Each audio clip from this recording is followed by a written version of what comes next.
You don't have to do that. Well, keep that in. Nenad, there you go, man. Yeah, not too bad, brother. How are you? Yeah, good. Thanks for coming. Lovely to be here. Appreciate it. Not that far of a drive, so pretty good it's for good. me. You got here pretty quick. Yeah. So what have you been doing?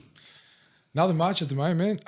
Just currently recording 3-track that we're hoping to release early next year. We currently got instrumentals done for one of them. Well, done sort of in a way where we can move on to the next song. So we're doing 3 of our songs, which is the first 3 songs on our set list at the moment. Okay, yeah. So he's already playing them live. Yeah. We've testing already, them out. Yeah, well, we've already played a lot of our songs live before we even recorded the single, just because we had songs to sort of go for when we played the Vanta gig in February. Yeah, okay. The first one that we played. So we've just been practicing, and we were going to try and, I think at the time we were going to try and record them first before sort of going out and playing them live. But then, we got offered that gig a day before they were meant to play because the band pulled out.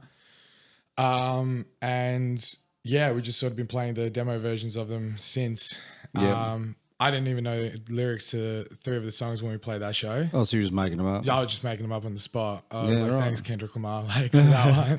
It's just freestyling them on the spot. So first song and then the last 2 songs of that set, I had no lyrics for at all. So I just made them on the spot. But it kind of worked well in a way because I used the sort of freestyle versions as like the patterns to be able to write lyrics to the songs anyway. So in that sense, it kind of worked out well. That's cool. I had a good amount of patterns that I could use to write my lyrics around. So that's good. Helped us out a lot. And then here we are.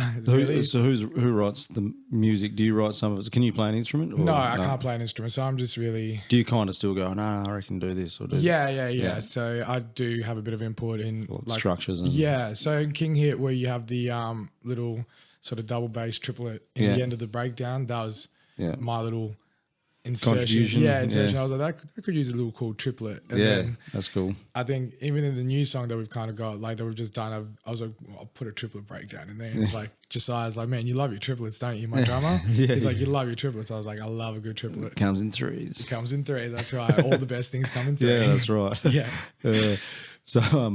So why 3 songs? But I notice heaps of people are doing that. Like that's kind of the thing nowadays. Like because it's not as long as an album or like an EP. Yeah, but it's not too short of like a single. But it's like kind of like a nice. It's kind of like a little good middle ground. Yeah, because we were going to do that too. Yeah, but we only ended up doing 2 because our drums with 1 song. It wasn't quite ready. Three tracks sort of have always, like, I've noticed even back in the 80s, like hardcore bands used to release a lot of 3 tracks. Oh, really? And like cassettes. Yeah. So it's kind of like it's very easy to sort of get it done as well in a way. And you can just get music out quicker. And everyone's attention span is so short these days where it's like an album is too long. An EP is like almost considered an album these days. You know what I mean? Yeah. Like well, that's right. Yeah, because like you're saying, people's attention spans aren't as long. And that's even like with the 3-track thing. I find that like when the way people are listening now, like commuting somewhere, it's just that's kind of like a good length of. It's like 15 minutes or something. You know what I mean? Like 3 songs or whatever, however long the songs are. Yeah. And so and also like. When a 3-track's done, like especially like Spotify or something, when the music's finished, the radio turns on for it immediately. So you can even discover like new bands quicker that way. Because, I know from personal experience too, I would get from listening to an album, like I used to listen to albums all the time when I was younger. Same. Now, fucking catch me dead listening to an album, So, yeah, that's funny because I'm the same. Like I love that album idea, but then I listen to that. Have you heard of Graphic Nature? No. I checked them out recently. They're band from England, and not because their music was bad, it was fucking awesome, I loved it, but I found like after like 5 songs I had to change it to something else, even though it was still good, like it wasn't like I was bored, or I don't know, maybe it's affecting me too, the whole thing. The whole TikTok thing, tends to I don't ever use TikTok, but it's just I think you kind of get affected by it. You're looking on Instagram and stuff. You got your reels, like, and we've got so much shit going on all the time. Exactly. Everyone's so overwhelmed these days with so much information. You just kind of can't sit down for 40 minutes to listen to an album. Like the Boundaries album, I think it took me 3 days to get through. Just because like the new one that just came out, just because I would go through like 3 or 4 songs and then I'd listen to something else and I'd try to repeat the album again from the start. Because I'm really with albums, I like to sit down and then just go start to finish. I don't want to just leave it off like a book or something. You know, you just leave it at a chapter and then you keep going. Yeah. So it just took me like a while to get through. I was like, you know what, man, I'm going to sit through it. And I think I had a bit of a longer drive. So I just lashed it on. And I've only listened back to it like once. And it's a really good album too, but it's just, you just can't be bothered going back to the album. Like I feel like once you sort of listen to an album, you kind of listen to it as an album. You can't just choose like a random song. Yeah. Or that's just me, you know? Yeah, I know what you mean. Yeah, unless you save it on a playlist or something. Yeah. I just find 10 albums to be like an actual effort, almost like reading a book in these days, you know? So 3 tracks, again, like EPs are more sort of, 5-6 tracks as well. You get through it and it's like, it feels tedious. Yeah, so, I know what you're saying. Yeah, so. Another thing as well is, I don't know if you're the same as me, but I find that when, say, you're writing music and then say you're going to write like an album, say you're going to write like 7 songs or 8 songs, you've written like 3 and then, sometimes you don't, like you might not have like a massive output, so then it might be a couple months and you write a couple more. You're kind of like, fuck, these new songs are way better. And then the old songs are like, this shit, no, we're not using them. So it's like I can never get enough songs for an album. No, anyway. You can't, exactly. Because I'm always like, no, this shit's way better. The other stuff sucks. Fucking delete. Yeah. Just that's what I do. And the other boys in the band are like, fuck, that song's good. I'm like, no, man, it's really not up to scratch. And they're like, it was good before. I'm like, well, it's not anymore. So no, not to me anymore. Yeah. yeah, my standards have fucking changed. We're kind of the same in that regard, where we're like the new songs that we're also writing, because we're constantly, Mitch and Nath, our guitarists and bassists, we've just got like a new sort of demo that we're working on at the moment. That's not a part of the 3-track though. Yeah. So, we're constantly sort of writing in that sense. And now you listen back to some of the songs that we played before, and I'm just like, these suck. Yeah. Especially the last song that we had on the set list. I don't particularly like. It was called The Gentleman as a joke because it has a genty breakdown. Oh. So as a stupid dad joke, I just called it The Gentleman, and everyone was just like, man, it's such a dumb name. And I was like, I know. But we want to keep that breakdown, but we don't want to keep the song. Yeah. Because the breakdown at the end is pretty hard. But yeah, like this song entirely is just, I don't like the lyrics in it. I don't like the sort of the spacing in it or the pattern that it goes. It's kind of repetitive. Yeah. And then it just has that breakdown at the end. And you're just like, oh, this is sick. Yeah. So worthwhile. So you're going to steal that out and put it somewhere else? I think so. We might just reimagine the whole song entirely, see what happens. But so far, we're kind of trying to rework the set list at the moment. Yeah. Because we've been playing every month since February. I think in March we played 2 gigs or 3 gigs. Yeah, in that whole month. And it's like, it's a bit much. We'll have to play a gig with you, though. Yeah, would be fun. But fairly different sounds of music, but... Yeah, well, I don't know. I think we played with a bunch of death metal bands as well, and like more so orientated like in towards like metal instead of like hardcore. Yeah. I feel like we're in a very happy medium where we can play with anyone we really want to. I think we can play with deathcore bands, death metal bands, tech bands, like gent, hardcore, post-hardcore. Well, not post-hardcore, that's stretching it actually. Yeah. But like I think we can just play with all sorts of heavy bands that we can. Yeah, sure. Because we're more like that metallic hardcore or like sort of nice little area. What your stuff kind of reminded me a lot of like when I was a teenager, I listened to I can't remember half the bands now, but I went through this phase of listening to heaps of stuff from like the Bay Area in San Francisco. Yeah. And there was stuff like there's like have you heard of Skin Lab? No. Oh, there's like Skin Lab and then Propane and then obviously Machine Head, stuff like that had like massive hardcore influence. Like you listen to the early Machine Head, it's got that kind of really urban street vibe and like kind of like really rough edges to it. Yeah. It's not refined. And if you listen to their stuff now, it's way different. You listen to like say the old Machine Head, it had that like Davidian and all that. It had that like urban vibe. And you look at the video clip and they're all wearing like hell street clothes, walking their Rottweiler dogs or like staffies or whatever the fuck they were, walking them. He's like got his beanies down to here. He's like fucking, it's like got that vibe of like they're fucking ready to fucking smash on. Or whatever. Well, that's kind of like the sort of the vibe the boys wanted to go for as well. I did too, in a way, but we wanted to do a show like balaclavas and stuff like that, just kind of like be like tough boy hardcore stuff. And there's a band that some guys wear balaclavas, or one of them does. That Traitors, have you heard of them? Oh yeah, I have, doesn't one guy wear a balaclava? I'm pretty sure. I'm not sure. I've more so heard their songs than like looked at their sort of I think I've seen it on social media. Yeah. It's pretty cool though. I can't say I've seen anyone doing it like personally at gigs. Yeah, Dion cool. did it. Dion from Dirty Work, he did it for the one where they were opening up for Daybreak. Okay. He wore his like balaclava for like half the set, and then he got cool. hot, and I was just like, bro, especially at amps with the light like behind the screen and everything, like all the images and stuff. So it's like you got the extra light in the back, and then you got the lights pouring out from the stage as well. You're just getting aught. That's why there's a mullet that I wear as well at gigs. I've got this mullet that I wear. It's like it looks like a whole 80s fucking thing, and I'll sometimes chuck that on for like the last song. But I used to wear it all set just as a joke, and fuck, it is so hot, man. Yeah, it just traps heat on your head. Oh man, I wanted to wear my suit as a joke because all the boys memed me because I've started out my broker business as well, like kind of thing. Oh yeah, I saw that. Yeah, and then the boys all memed me and decided to use my broker profile photo as like the backdrop. Yeah, that's what Dirty Work did for that gig as well. So I was like, oh, you know what? As a joke for a Halloween show, if we were to play one, I'd just wear that. Yeah. And then I was just thinking about it. And I was like, bro, I would be sweating, like just melting on stage. But it'd be funny. But at the same time, I'd be like, oh man.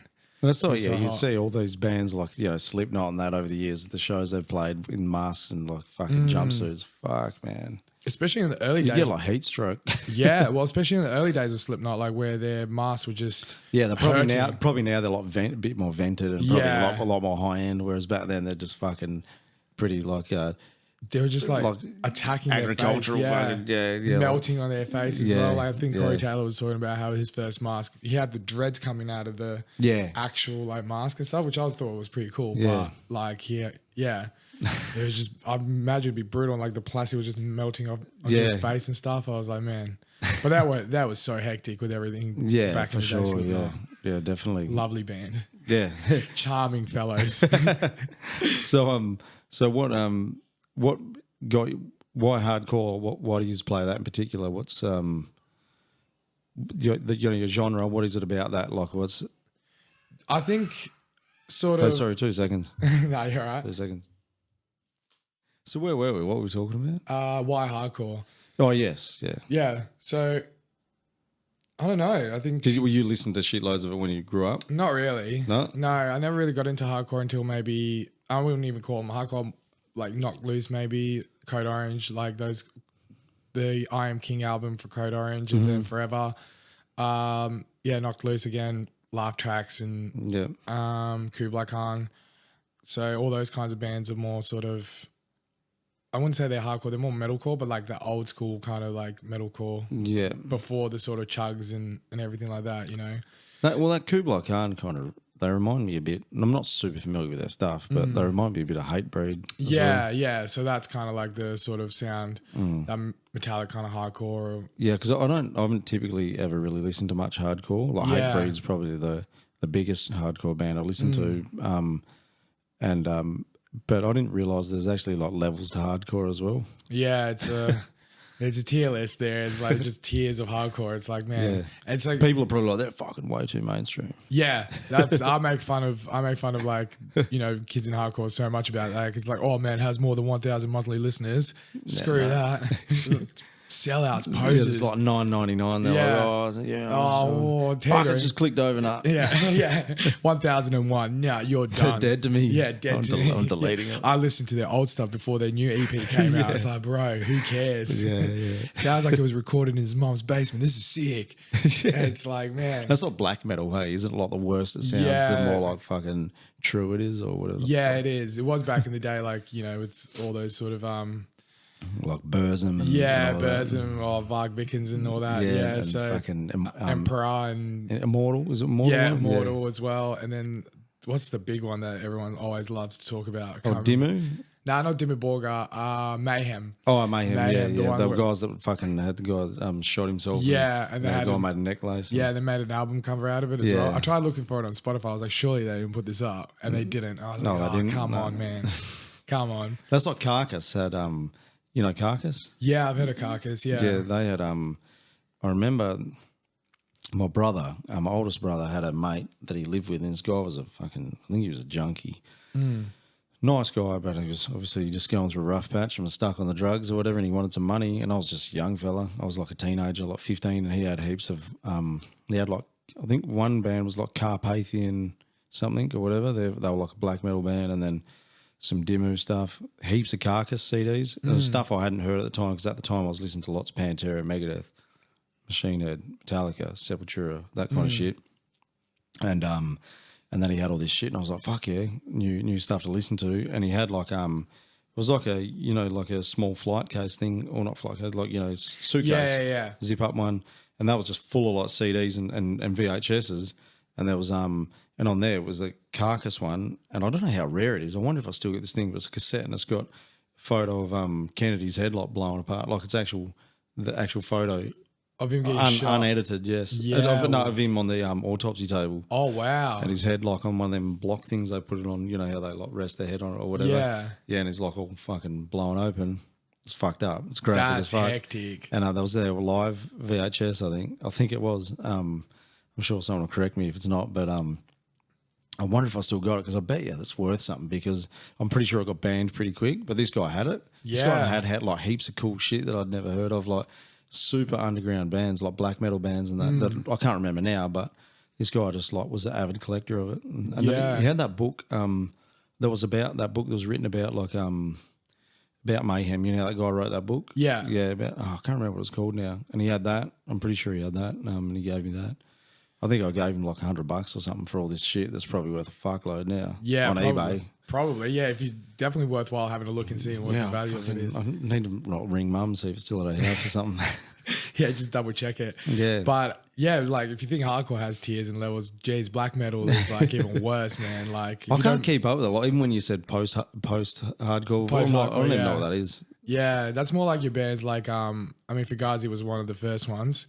I don't know if you've ever heard of Fugazi. No. Well, yeah. Ian Watkins from Minor Threat got annoyed with how hardcore was going at the time, or punk hardcore, with the whole straight edge thing, because their song Straight Edge is really what kind of prompted that whole movement. Yeah, okay. And it got like really violent in the 80s, where, you know, people were sort of, if you were saw drinking at a punk or hardcore show, you'd be taken out back and they'd mob you and draw an X on your back and pour salt into the wound. Yeah, so it got really, really violent. Oh, and then he kind of was like, screw this, and then started Fugazi, where I think the only thing they charged was, it might have been, because they didn't charge for, it might have been live shows, but they didn't charge for their CDs or merch or anything like that. Everything was like kind of like free. Yeah.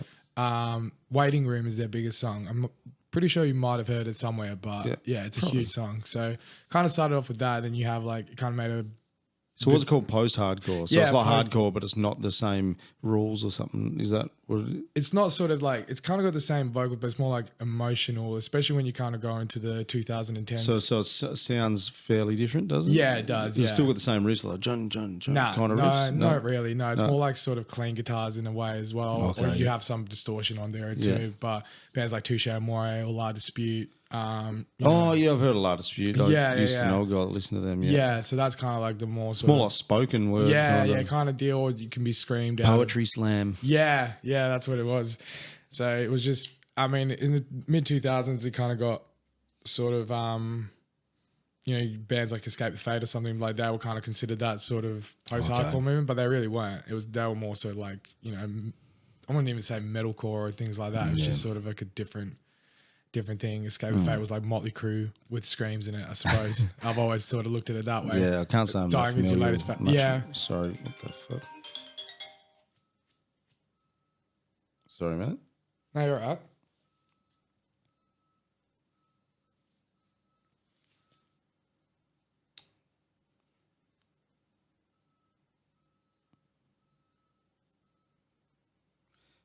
Sorry, that was my bad. Should have had my phone on silent. I should know better. Nah, it's all good. But yeah, no, like that. Yeah, I've heard of Escape the Fate, but I haven't heard. That's not Ronnie Radke's one of his bands? Yeah, it was his old band. Oh, yeah, I was going to say, because and then he had, was that, and then what was the other band he had? Didn't he have another band before Falling in Reverse? No, he was in prison during that time. Oh, that's before right. Falling in Reverse, yeah. I thought he had something else. Lovely guy.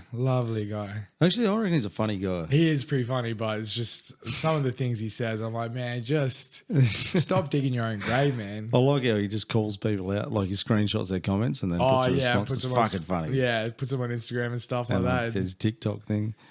It's funny. Oh, he's a character, that man. I think I reckon I kind of would be like that if I was like that famous. People were paying out of me. I'd be like, fuck this. I'm just going to call this cunt out. Yeah, maybe. I'm not sure, mate. Because like, I would like to think I'd be humble. But I think if you ignore it, it'll go away. Yeah. Yeah. Yeah, he just doesn't go away. I think if he ignored it, it would go away. Like people would just get tired of it. But I think because they know he's going to respond. Yeah, I think he loves it. He loves it. I used to get dragged into online arguments so much on Facebook. Oh man, Instagram, and I just stopped because I'm like fucking doing this thing, and then I got like a guitar endorsement, and I was like, I gotta stop because I'm gonna make a dick of myself. Yeah, I used to look at those online comments and I was just like, man, you guys are arguing about like whether this is, especially because I grew up loving Avenged Sevenfold. Yeah. And Avenged, like they always used to get, this is a metal, like Iron Maiden and Slayer's metal and all that crap. I'm like, man, just leave it alone. Like, who cares? Like, if that's your definition of metal, great. Like, you know what I mean? It's like, I wouldn't even consider them that much of a metal band these days anymore anyway. I haven't heard them for a while. The last album of theirs I liked was that one with Almost Easy on it. Oh, the self-titled one. Yeah. That was that's a sick song, man. I love the drums and that, you know, that ride. Yeah. The double ride to the. Yeah, that's fucking, that's so iconic, man. Yeah. Heaps of people know about that. Yeah, it's so sick. That he was just, in terms of drums, like a madman. Yeah. Like the Rev was, Yeah, he's an awesome drummer. There's actually a drummer that kind of there's a band called Anchor. Have you heard of them? I think they're Greek, like Ankor. And they got a chick drummer. She's fucking amazing, and a chick singer, killer band. And she does that thing in one of the songs. I heard one of their songs. It was one of their singles. I think it's called Prisoner or something. And I remember I saw it on Instagram. I was like, hey, that's that thing that the Rev does. Yeah, the double ride. Like, I was like, I've only heard him do that. I haven't heard anyone else do that. And I was like, that's fucking cool. Yeah, it's like someone else is doing it. Yeah, someone else is doing it. It's a sick like, move. I was like to our drummer, you got to fucking start doing this shit.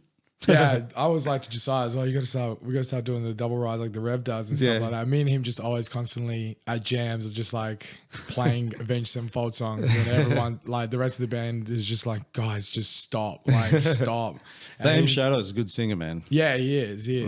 Well, not underrated. I wouldn't say underrated. He's got a unique voice in a way. I think he's kind of underrated because when you hear of like lists of great singers, he's not really on them. No, often, but he should be because he's Because what was that song of theirs that did where they had the video clip where he's in jail and his missus gets in a car crash? Oh, Seize the Day? Yeah.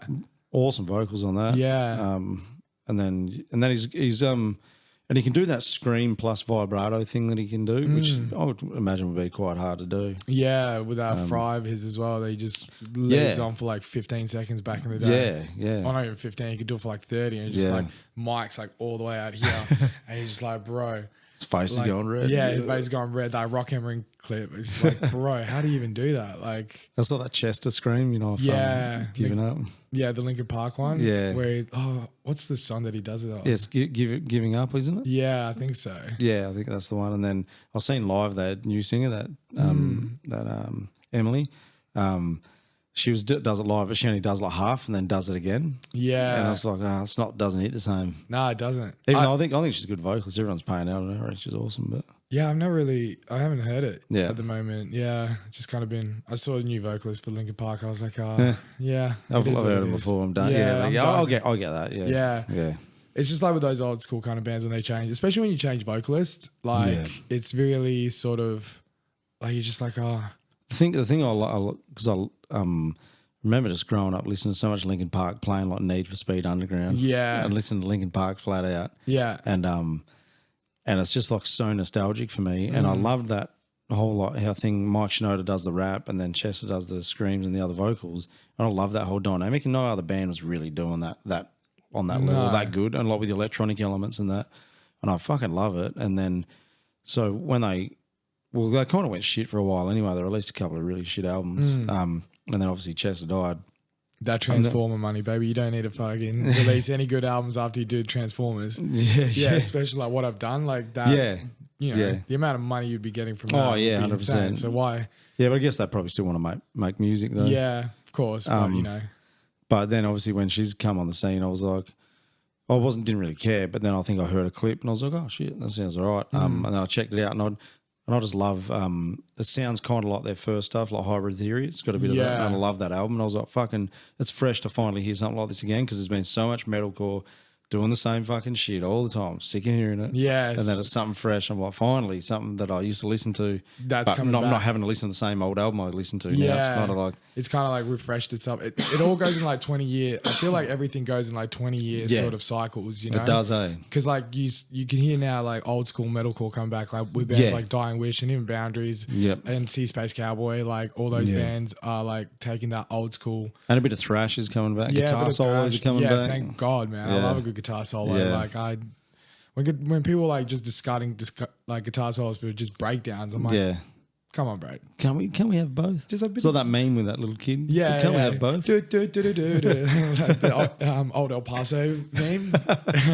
What's that? The taco one. That's like she's just like, why don't we have both? Oh, and then yeah. they throw up in the air. Oh It's like, Is that what that kid's off? Yeah. Oh, I only just remember seeing her face, and she's like, why not both? Oh, those ads used to be on TV all the time when I was a kid. Oh, right. Yeah, I can't remember the Spanish way of saying it, but I'll probably butcher it. But yeah, it's just. Yeah, I just love a good, but you know what's great, and like Domination is a great example of this, is when you go into a solo and then you dive bomb it into a breakdown. Yeah. I still think that's the greatest breakdown of all time. That's I reckon I remember this guy I used to work with, and he was always banging on about Parkway Drive and like, they're the fucking heaviest, man. And I was like, to be honest, I've never really been into him. I don't rate him. But I love Parkway. Sorry, so man, much. but I've never got into him, man. I just never did. Yeah, I kind of dropped off with Parkway after Deep Blue, the third album. So yeah, the new stuff, I'm like, it's just Rammstein. Yeah, you know. It's kind of like it's like metal light. Yeah, it's just sort of the. It's like metal for dads or something. Yeah, dad metal. Yeah, that's the one. And not to insult them or anything. I know that they're obviously fucking great musos and all that, but it's not my thing. But I got it when I saw them live for the 20-year anniversary. I got it. Like I'm still not going to go listen to those albums, like the new albums. But live, live, you just like you look at it and you're like, okay. I think that new music's more live music. Yeah, it's on an album, but it's more for live. It's written for arenas and shit. It is definitely. It's more orientated towards the live experience than it is. And I get that, because now, even after playing like a few gigs and that, I kind of, when I'm writing stuff, I'm like, I'll try to think, how will this go over live? Yeah. Because sometimes you play a song that you really like that you've written, and then you play it live, you're like, fuck, that sucks live. Yeah.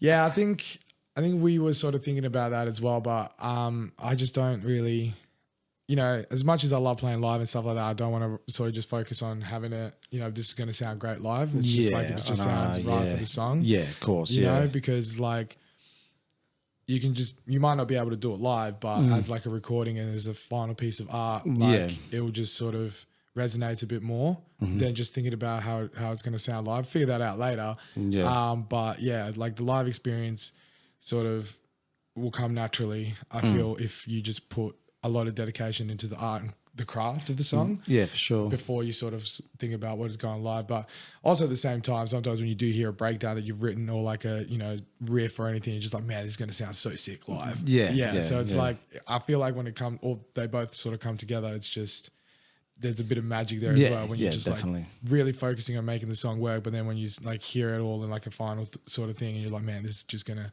hit live so hard. Yeah, I can't wait. Yeah, I can't wait to get this 3-track out. I'm keen to hear it. Yeah, it's gonna be. You'll have to show me some. I'll show you some after. I haven't done vocals yet. But yeah, I can show the instrumentals. Yeah, for sure. Yeah. If you're comfortable too, I don't mind if you don't. Whatever. Yeah, I mean, I suppose I can sort of show some of it. I mean, we got this like cool little. Let's have a look.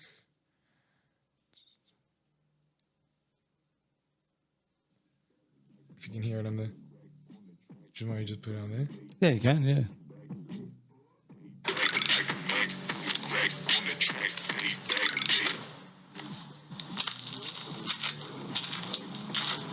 Is that like a sample? Yeah. Oh, yeah. What's that of? I don't know. Mitchell found it somewhere. We've just been using it since.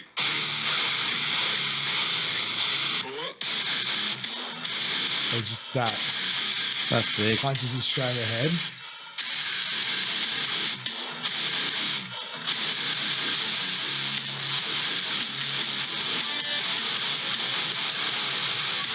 pretty cool. Like, Yeah, I like that. yeah, I'm pretty keen to get it. I dig that. That's cool, it out. man. Yeah, it's gonna be a bop. But that's like the intro to our live set. Oh yeah, cool. Because we got that little sample that comes Yeah, that's through. sick. I like that. Yeah, but the new song that we're kind of working on, the demo that I was mentioning earlier, like that's got Chopper Reed. Oh yeah. Going about is like, if you don't pay me the money right now, like 20 seconds, I'm gonna blow your fucking head off. Yeah. And it's like when it goes into like the 19, the gunshot, the riff comes in. I was like, oh, That's sick. it's such a shame that we got Eat Shit and Die as the intro. I was like, we should probably use that one, the new one that we're writing as the intro, and then have like this one in the middle, kind of. Yeah, kind of in the middle, break it up a bit break again, it up like another bit. little interlude thing that breaks it up. So it's not just songs back to back to back. Exactly. So, I was like, oh, might have to. And I've been such an advocate for Eat Shit and Die because that's what the song's called. Yeah, okay.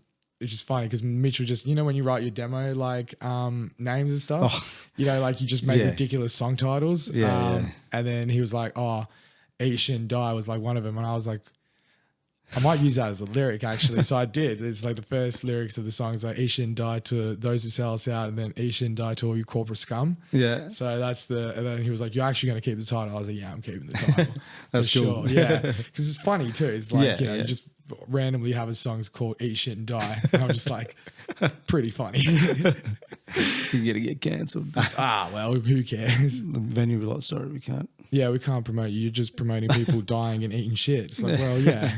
Yeah, it's a fetish I have though. Yeah. Scat. Is it called like, scat? Yeah, I don't know what it's called. I don't really want to know either. That's fucked. Yeah, it's like Bear Grylls and his piss fetish. You know? It's like, I'm going to go drink my own piss. I love those. There's a guy on Instagram that I think he's an Aussie guy that does good piss taker, Bear Grylls. Oh, yeah. He's like, the other way is, I'm going to go like have a little bit of piss. And Yeah, me and my mates always like just for like, we could go for hours, like walking down the street, go and buy myself a coffee, went around the corner, no coffees left, better drink my own piss. It's just like the most random scenarios. Like, I could never stand that guy, hey, Bear Grylls. Bear Grylls, yeah. I fucking never got, when he was getting like big, I was like, fuck, this guy just, something about him just irks me. Yeah. I think it's just his head, to be honest. It's just and the way he talks, it's just like, he comes across as a fraud. And then I saw that heaps of stuff he was filming was fairly frauded. Yeah. Yeah, in a way. And he reckons he was like an SAS dude or something. Then weren't like, didn't some people say, some SAS guys go, he was never like in our unit, or he never was part of our thing. Yeah, I didn't hear about that actually. I know that. Maybe I'm misremembering. Yeah. Yeah, I think, I don't know. I always just found that Bear Grylls was hilarious. Like, we just always thought he was so funny because, like, especially because, like, in school we used to watch Man vs. Wild as like a sort of like a thing to sort of promote how to survive in the wild. Yeah, okay, yeah. I think the teachers were just bored and they just wanted to, not bored, but they didn't want to teach because they were hungover or something on a Monday, and they just want to put on Man vs. Wild. So, that's fair enough. So when we were like 14, we'd see the one where he's had his like when the bee stung him or something and his eyes were like all puffy, we just started laughing. So we always just thought he was like the most hilarious guy ever for some reason. And then like we've always just like, man, every episode he's drinking his own piss. Like, why? Like, dude. Just loves it. Yeah, he just loves it. He's got a piss fetish. It's like, there was one where he was like, he had to piss into a bunch of snake skin, like from a dead snake. And then he's like, I'm preserving it for the day after to keep it cool and fresh. Yeah, I think it's the way he talks. Yeah. It's that he's got that real droney. Yeah, he does. Yeah, there's something about he's like what's it called? Like the way someone talks. I don't know. It fucking irks me. Hey? Yeah, it's just sort of like the it's just a irritating sensory issue. Like, it's a sensory issue probably for yourself there. Yeah, it's like he does that up and down monotony thing, and I'm just like, it's just like, bro, please just talk different. There is a funny clip up on YouTube. It's like Bear Grylls shit eater. And it's this dude who looks exactly like Bear Grylls. So he's like parodying Bear Grylls and he likes to eat shit. It's like he's just like, this is fresh shit right on the ground. And it's like, man, so good. It's only been here a minute. It's quite fresh. Yeah. So it's like when we have no riders now, it's like, fuck. It's like, oh, I got no cartons of export. Better drink my own piss. It's getting like that now with the riders, isn't it? You go to like the more gigs we've played, I've noticed it's gone from like having used to get like half a carton or something at amps. Yeah, at amps you get like a carton, I believe. And then, but then it's like it's different now though, is it? Or do you still get it? We haven't played amps for a while. But then I remember I think you get like a 1 drink token or something now. Yeah. I mean, the last time we played amps, what was the last time we played amps? It would have been before the Throne show. Probably like April maybe or May.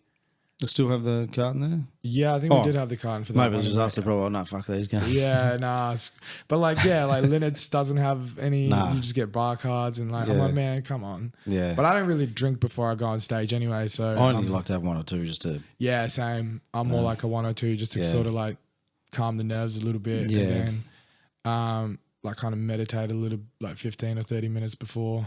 No, not like that. It's more like I focus on like all my anger and like kind of hate, and then just kind of like build it all up. That's cool. And just focus on like get the vibe, and then I go on stage and just let it all out. And then for like 2 months or like a month, I'm just like zen completely. I'm just like, oh, everything's cool now, man. Good. So yeah, genetically angry, I suppose Serbians are. Yeah. From the history that we've had for the last last 600 years. I've worked with a few over the years, and they're always like, fucking something. Fucking. Yeah. I've always said that Eastern Europeans should always listen to metal and hardcore, like heavy music, because like they need it more than anyone. Because they're so angry. We're all so angry all the time. It's they're just built different. I've seen because I watch heaps of videos of that Russia-Ukraine war, and just some of the shit them blokes do. You see like drone footage. I saw this video the other day of a Russian soldier kicks like a landmine, and that blows up near him. But he's just like walking along, and just like boots it. Yeah, that's crazy. And then another one, there's a drone. It is fucking, you know, them suicide drones they got? Yeah. Yeah, and one flies towards him and he headbutts it. And it fucking, because there's another drone watching him. And he headbutts it and then it explodes a bit away from him. And then later, I saw a photo on Telegram, his head's like all split. Yeah. From the like blades on it, I guess, or whatever. It didn't kill him. But he's like, not today, fucking. Not today, fucking. Suka black toy. It's like headbutts. Yeah. See, these things like, But it's like just, you see so many videos, and I remember seeing an old video of like this pig in like a Russian village that's going nuts, like a wild pig. And these cops are chasing it in their car, and then a guy out of nowhere has got like a ceramic kitchen sink and runs out of from the side of the camera with a kitchen sink and hits the pig on the head and knocks it out. Yeah. And it's just like, it's so Russian. Yeah, I know. Well, like, because Serbia and Russia, like, they're both Slavic sort of countries in that sort of regards. It's like, when people like tell these stories, I'm like, well, not really. I'm not really surprised. Like, it's that whole Eastern Bloc there. Yeah, it's like the whole Eastern Europe, they're just psychos. They're all just like maniacs. They've lived hard for so long. Well, yeah, they have. My dad was the civil war in Yugoslavia. My dad was in that bad boy. So, yeah, he's seen some stuff. Was that like Kosovo on that? Was that something? That was... that would have been 99. Okay. Yeah. So I was born there. So I came here when I was 4. So you wouldn't remember anything though, would you? Really? Nah, not really. Have you been back? Yeah, I've been back. Last time I went back was 2019. I went for 3 months. Okay. Yeah. So it was a good time. Yeah. Right. Kind of rehab myself from partying and everything. So, it was a good time. But yeah, that 99 would have been Kosovo, and I was 2.5. What's the capital? Is that Sarajevo? That's Bosnia. Sarajevo. Bosnia. Yeah, Sarajevo is Bosnia. Serbia is Belgrade. Oh, that's right. And then Croatia, Zagreb. So yeah, that's right. Yeah. So those. Yeah, they'd be rough places. Yeah. Well, growing up, like, because my parents grew up there, they were just saying like, it didn't really get bad until Tito died, the communist leader. Okay, yeah. I mean, it was still bad then, you know, because it was under communism, but.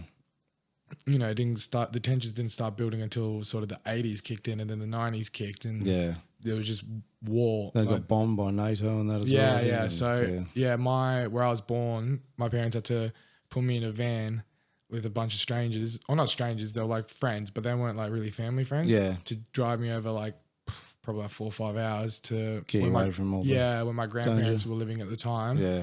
In a little village, and get me away from there. Well, they had to, because they opened up like a shop and everything there. They had to like close the business down and everything, and then come over there, because that lasts like 90 days, those bombings. Yeah, fuck. And they just destroyed pretty much everything except for the region that was being attacked by us, which was Kosovo. Yeah, okay. Yeah, so they went everywhere else, but I mean they did bomb that section too, but not so much as like. And what was it? What was it over the whole?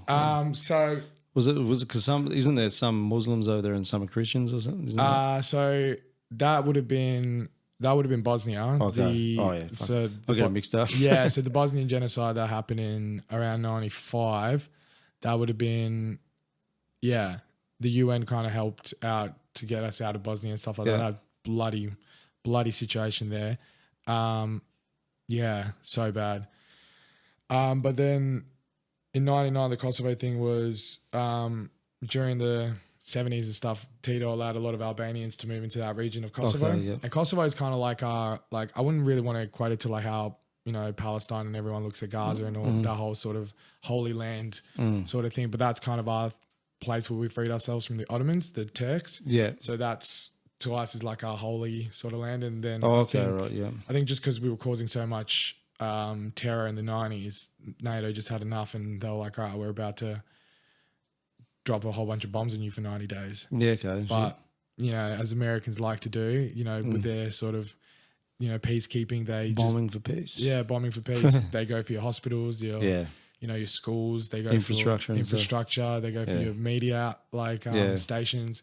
That's what they all sort of, that's what they kind of did in the Middle East. Like if you look at Afghanistan in the 70s, before sort of the Soviets came in and the Americans, you always find that they bombed your, you know, first your media, like they cut out all your media, so you don't have any sort of like media outlet to know what's going on. Yeah. Then they cut out like your hospitals and your schools and your infrastructure and things like that. You know, and then they sort of attack your education system as well, your universities, your school, like, and things like that. So you don't have any sort of like education. You kind of rely on extreme religion. To sort of you know, base your worldview on, and then as more sort of time passes on, the more extremist that like religious gets, and then you have the Taliban taking over Afghanistan and things like that. So they kind of. All I think of that, all the US's interventions in places, it's like all you're doing is just creating another generation of people that fucking hate you. Yeah, exactly right. You know, and they've done that since the Cold War. Well, that's what they've always done. Yeah, they've done that since World War II. Yeah.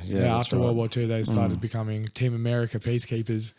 That's right. Yeah. Coming along to save the motherfucking world. Yeah. Have you seen that movie? Yeah, I have. Team Years America. ago. So good. I've seen it so long ago when it first came out, and I haven't seen it since, I don't think. But I see all the memes and that still. Oh man, it's so good, so funny. I remember I watched it. Like, I've got to rewatch it. Yeah, you got to. I watched it like 3 or 4 years ago. Last time I watched it, I'm just like, this is just the most ridiculous shit I've ever seen in my life. Like now that I know more about politics, I'll probably understand the movie better too. I think because when I first watched it, I didn't know a whole lot about America's foreign policy or anything like that. So their terrible foreign policy. Yeah, so I didn't know much about it. So I think like stuff in the movie I probably didn't get. Whereas now that I'm, you know, we've got the internet and I've read a lot of stuff and watched a lot of stuff, I'm probably like, it'll make more sense to me now what they're having, what the movie's aiming at. Yeah, exactly. I think politics has always been like a very sort of touchy subject in terms of like my life. Because obviously coming from Serbia and stuff, that place was very, like politics is a huge deal over there. Was a huge deal. I actually find that with a lot of people I've worked with that are from from non-Western countries. Like I worked with a guy that was from Jordan, and all that, and I find that their views align a lot with mine because I don't watch any TV or any mainstream stuff, and I've kind of like you know, a lot of skepticism towards like the US government and all that stuff and the things they say and this and that, and I find that they're a lot more open, or they're a lot more clued on to actually what's really happening behind the scenes than like a lot of Westerners. A lot of Westerners just rely on like CNN or ABC News or Nine News or whatever news outlet and think that that's gospel, but they don't realise it's like carefully curated. Yeah. And the funny thing is because you see so many people like say bag out, say Russia saying, they don't have any real like free media. It's all like state media. It's like you realise it's basically the same here. Like like you look at CNN and that they always support like the Democrats and everything's like carefully edited and curated. You see clips where they've clearly edited stuff, and it's like that's exactly the same. They're not announcing that they're state owned. Like Russia will say they own RT, like the government owns that Russia Today or whatever. Russia Today, yeah. But it's like CNN may as well just be called America Today. Yeah. Like it may as well be really. Their sort of the argument behind that one is that it's free media is because you have Fox broadcasting Republicans. This is America. If you have Fox like reporting Republicans, and then you have CNN like Democrats. So it's like in a way you're right, but in a way you're also wrong because it's like you're only given two perspectives. You're not given. And like both their perspectives, really, if you look at it from the core value of the whole thing, they both do the exact same thing. Yeah. It's just one is more lenient to the left, one is a little bit more lenient to the right. That's right. So it's like you're both really. None of them are for the people though. Or No. like for the real truth behind it all. It's all like all deception and all that. Well, because there's so much money in it, man. Yeah. Like there's so much investment from big major corporation pharmaceuticals and media outlets, and it's just so it's like a popularity contest in the day. Like so that's the thing that you see like with Americans. They're so caught up in the two-party thing, like the red or blue. Like they're so caught up. So is that really democracy, or is that just sort of a controlled sort of outlook that you're looking at? Because if you're only allowed two perspectives, then that's not really a democracy. That's more so it's just controlled. And then like I don't know who made the comment, but didn't someone say that like politicians should wear like a jacket like of what a NASCAR driver wears and have all their sponsors, all the sponsors on it? Yeah, they should because that's what's happening. Or it should be banned outright having any sponsorship because that to me just says straight away from the get go that if you're receiving donations of some sort, that you're going to be biased towards that donation. Exactly right. So I think it should be illegal. Yeah. Like, why do they need to have these massive fucking campaigns? You know what I mean? Just put it out there, make it known what your stance is on stuff and be truthful about it. And you don't need to go doing tours and fucking talks and that. You know what I mean? But it's all a money game at the end of the day too. Yeah, it's just crazy. Like, to me, it's just like America's lost. Their political system needs a reset. Like, whoever wins, no one's going to be happy in the US. Like, there's still going to be so much unrest. It's like the country needs to be brought together somehow, because if Trump wins, then Democrats are going to be arguing with the Republicans, and then if like Kamala wins, or Kamala, whatever you say, then it's going to be the other way around. Oh, they cheated, or this or that. It's like no one's winning. No, like, the American people are going to lose either way, because there's still going to be so much headbutting. Like, everyone there is so like left or right. Whereas you see a lot of Aussies, they're like, who gives a fuck? Both parties are fucked. Yeah, exactly right. Like, you look at Labor nowadays as well. Like, everyone wants Labor in it. It's like, I used to be Labor because of unions and that. And then I'm like, and I can't stand Albo. He's the most uncharismatic fuck. Oh, he's so blunt. I fucking hate him. Yeah. The last few prime ministers have just been so. And then Dutton, though, for the Liberals, he's like a fucking knobhead too. And there you go. So it's like, they're both knobheads. Fucked either way. So I'm like, I don't even get into it. I don't care. Nah. Like, I don't have I'm not going to change it, so I don't care. I just want to enjoy my life. Yeah, exactly right. Do my shit. It's whatever's going to happen is going to happen. I have powerless to change it. Yeah, exactly right. So why, the way you're going to change it is mainly by just sort of education, I think. Yeah, like educating people. Or like thinking for yourself in a way, and not like critically analyzing every sort of media outlet that you sort of go through, because everything's a third party source. It's not a primary source or things like that. That's what I learned in history as well. Like, you have a third party sort of bit of document which is just written in a book. And then you have the primary source, which is the original copy from that time period. You know? So you can read the news or you can look at the news, but it's always going to be a third party source. You're not there to experience what's going on. You know what I mean? No, you can't picture what's going on in that situation. So why, like, for example, even like the Palestine thing that's going on, and the Israel thing, which what Israel's doing is absolutely atrocious and disgusting. I agree, it's so disgusting. But like at the same time, you're not also there to sort of you don't really know what's going on. You don't really know what's going on. But in terms of like, but I think the best thing we have now is like you got like say Telegram or like or the social media. You see a lot of stuff that would never be shown on media ever. Yeah. But even that I kind of critically analyze as well. I'm like, how much of that is actually true as well? That's right. Yeah. Because you can I like to get look at both sides of the thing and then try to find like in the middle. Yeah. So I don't like when something, like the Russian-Ukrainian war and even this thing going on in Israel, like when I take a step back from it when it first starts to happen, because everyone has an opinion when it first starts. Yeah. And then I like take a bit of a step back, let it sort of play out, and then kind of like look into the research and then formulate an opinion about it.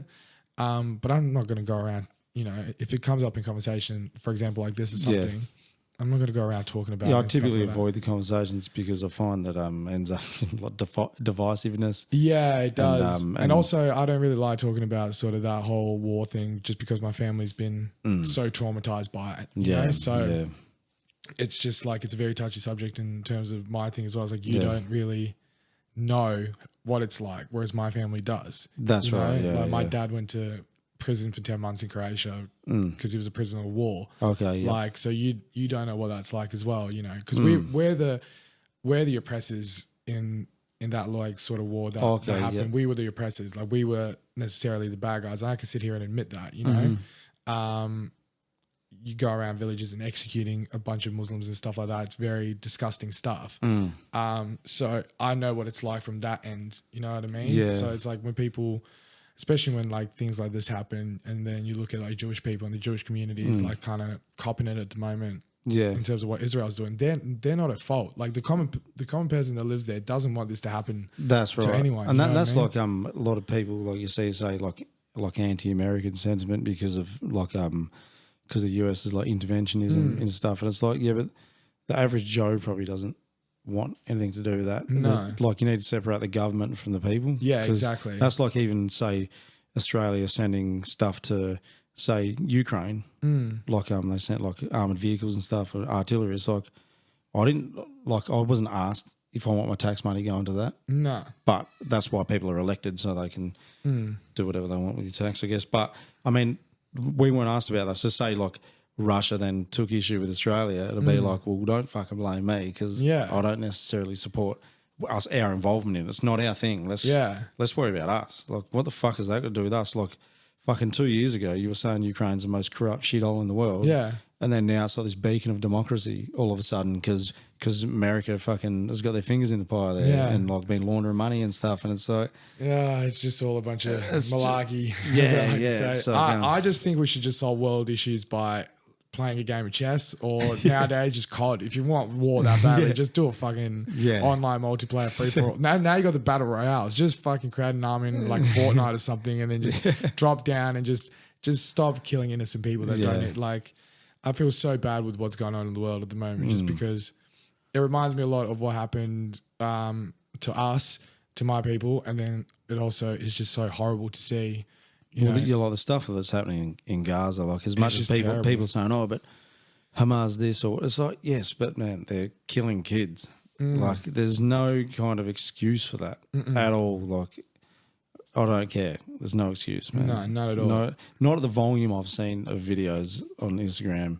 It's like not at that volume. Like I know there's going to be collateral damage in war, but it's like this is like next level, man. Yeah. Next fucking level shit. Yeah. Like unseen in modern day. Like maybe that shit happened in World War II, but it wasn't documented like it is now. No, like, there's exactly. Videos, high def videos of this shit. Yeah. And it's, and then it's not only that, it's like now this is never going to stop now because it's like expanded into like Lebanon and that now, and then Iran's fucking fight. It's like this thing's never going to stop. You're never going to see eye to eye. There's not I don't know what the solution is to it. You know, like there's a bunch of things that are just a contributing factor. Like but it's like now that there's all these parents without kids or kids without parents on both sides. Yeah. And it's like they're going to harbour that because if that was me, I would never forgive that kind of thing. And then I would probably, I don't know, I've never been in that situation, but maybe you would make your life's mission to make the other people pay. If your parents were like killed or your brothers and sisters or everyone, you'd be like, I'm going to kill the other side. Yeah. That's what I'm doing. That's what I'm going to do now. Yeah. I don't have anything else to live for. It's like you're just creating another generation of people that fucking hate you. Yeah. You create more war and you create more money. Yeah. That's how that. But that's like all the people. The only people that are winning are like arms industry people. Yeah, that's exactly right. But well, that's how America got out of World War II and the Great Depression. They got into World War II because in the 30s they had that huge Great Depression going on with the economy crash in 29, and then they sort of they got into World War II and their economy just started skyrocketing because they created more jobs. Economy, they created more jobs. They created more. Like Lend-Lease as well. Yeah, and apparently they've just taken that policy and ran with it since. It's like, oh well, World War II got us out of the Great Depression. We'll just keep creating more wars so we get more money. Yeah, I think they've found that's the most profitable thing to be doing. Yeah, it's just stupid. And they're good at it. They're very good at it, yeah. Very good at divide and conquer. Yeah. So, it's just a bunch of... And that's what E Shit and Die is about, ladies and gentlemen. Anyway, getting back to that song. Which is, that's actually what the song's about in the terms of like the whole... It's just about, really crooked politicians and corporate scumbags, capitalism and its finest. There's definitely plenty of ammunition there to write songs about. You know, there's never ending. Really, there's a lot of it. Yeah. Well, I think what I wanted to do with No Pity eventually is like create. Obviously, going back into albums was to create an album about from the perspective of my dad. Yeah, was to create that whole like sort of that whole 90s when he lived in the 90s and stuff like that, his whole life, and not his whole life, but like his whole sort of experience throughout that decade and what he went through was like just, yeah, I kind of wanted to start it off with this, the intro being this like hymn from like the Orthodox churches in Serbia and then obviously come into like a breakdown, kind of make it like a thematic sort of album about that concept album is what they call it. Okay, kind of make a concept album about dad, but that's probably down the line or might not happen. That'd be but cool. yeah, it'll be cool because I find that I think people should know from a point of view perspective what war truly is like, and it's the most horrible thing we can do to each other, and it should be avoided at all costs. But everyone just sort of seems to want to go up in arms and start fighting and arguing. And it's like, really, what's the point? Like, we're all going to be born and die anyway. I think it's one like day. now. I thought you would have thought now would be past doing wars, especially how have we not grown out of it as a species because we're so smart. Especially after World War II and the nuclear bomb. Yeah, it should have been all right. That's it. Let's stop. Let's just stop and work on like getting along and And now like it's even like even like more barbaric in certain ways too. Like you see videos of a lot of them drones dropping grenades on people. There's a guy that's already kind of injured on the ground. Then they drop a grenade. It's like fuck. Like, and then there's guys watching it on a drone. It's like there's a lot of voyeurism of watching someone die. It's like snuff now. Yeah, and it's like everyone on the internet can watch these soldiers, and then people forget that these soldiers were just like you or me or whatever, like family dudes. You know, they've been drafted or whatever, and they don't have a say. Like, especially Ukraine with their, you know, current policy of they're going to draft people. You know what I mean? So they're grabbing people off the street, and it's like you see guys that have literally got shopping bags, and then the van pulls up and it's got them TCC or whatever they are. I don't know what the word is in Ukrainian, but these guys get out and check them for papers and throw them in, and it's fucking insane. It's like this guy's literally shopping 1 minute and now he's on the front lines, and now you're watching him die. Oh, and it's like that guy was just probably hanging out with his wife. Yeah. And she's like, oh, hey, honey, I'm just going to go grab some milk. It's like, and never comes back. Yeah, it's like, where the fuck are you? Oh, just fighting some Russians. It's like, just fucking got the AK in and just... Yeah, but that would be terrifying. People forget that we're so lucky here. That could easily be us if the tables were turned, you know what I mean? But you don't realise that. Yeah, we're lucky in Australia. They're so multicultural as well. Like, I've always been on the belief it's like, why would you attack Australia when you're technically attacking your own people? Yeah, because like more than likely, probably one of the safest countries. Yeah, for and sure. New Zealand, Australia and New Zealand. Like, who's going to attack us? Nah.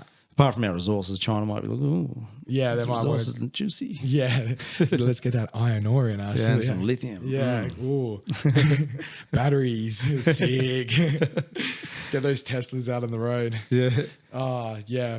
It's a funny world, but you know. So, how did you start your band? How did that come about? So No Pity started out of Josiah posting on Band-Aid, and he was like wanted to start like a Kublai Khan. Originally, he wanted like Deftones kind of sound in there as well, or like that's an odd mix. Kublai Khan and Deftones, they're like two opposite spectrums. Yeah, I was just like, all right, but then I sent him a video when I did my little. Because I went away from the scene after 2016, 17. I went completely, I was out. I went into like, I started going to like more so EDM shows like drum and bass, dubstep, rhythm, techno, like psytrance. Okay. So I went more into that scene for a few years. And yeah, I just kind of stepped out. And then like 2022, Dion from How's Judgment Now, Dirty Work, he was just like, because one of their songs, Chameleon, from the album Fear Forever, the feature was over East, so he was like, why don't you just do it for when we play like Perth, and you know, if Chad comes over, he can just do it, but you know, you can just do it in the meantime for the live show. So I did, and I was like, oh, this is actually not too bad. Like I could kind of come back in, and then I started slowly coming back into like the heavy scene, and Josiah, like about a year later, posted on Band-Aid, and then I got in touch with him. He got in touch with Mitch, who also responded to the ad, and then our old bassist as well came through. And then, none of us knew each other prior or anything like that. It was just a post on social media, and that's cool. Now they're my best friends, except for the old bassist. So, but yeah, now I've got Nathan, who was the guitarist of House of Judgment. But I played in a band with Nathan, like an old band that no one's ever heard of and will hear because it's shit. Terrible stuff. We played in a band like 2016 together. And yeah, he started his own project with Convulse and then Hodge, and then he had his daughter, stepped away for a little bit, and then I was like reeling him in. I was like, come on, man, come back, please, come play bass for us. And he finally said yes. And then, now I've got one of my best friends in the world in the band as well. So yeah, that's cool, man. That's pretty much how I know Pity started. It was just a random Band-Aid post on Facebook, and yeah. How did you know you could? How did you get into doing vocals then? How did you know you could do heavy vocals? Were you just singing along to stuff, and you're like, did you figure it out yourself? Or I figured it out myself mainly. I did singing lessons at 15. Discovered I couldn't sing. I was like, what's the next best thing? I'll just start screaming. Yeah, right. So I just started screaming, and then I was about 15. Yeah, it would have been about 15. Listened to Devil Wears Prada, which because Mike Haranica has those like really like like those kind of like. And I was just like, oh, that's kind of easy to do, and then started doing those, and it was pretty much that. And then I was always screaming, sort of like, listening to the sort of radio, just singing along to stuff. What were you listening to? Like when you're in your like early years of being into bands, what's probably your most influential top 3 vocalists or bands for you? What's influenced your kind of repertoire? Top 3 vocalists in terms of like influence would be Danny Warsnup from Mask Alexandria. Yeah. Because I find that he's one of the few vocalists that can do like lows, mids, highs, but then also has like the voice, a magical voice, like in terms of singing, which I've always found that because like with metalcore bands, a lot of it's like the singer is like just screaming, and then you have the guitarist just like doing cleans. Whiny. Yeah, like doing like whiny. Like, my mom. Yeah. I didn't make my bed. It's like, and then tonight will be the night that I will fall for you. Yeah, those kinds of dudes. It's like, which I love, by the way. I love those kind of like, it's just so dumb, but like I just love it so much as well. It's like, hey mom, like Tom DeLonge. Have you seen that video? Just a quick tangent here. That guy who did that fucking video. It's like one day of listening to Blink 182. Yeah. And he's like 1 week of listening to Blink 182. And then he's like 1 month of listening to Blink 182. Yeah. Just over enunciating the vibes. Like I like the one where it's like it's the girl, it's like my girlfriend listening to me practice my Tom DeLonge impression in the shower.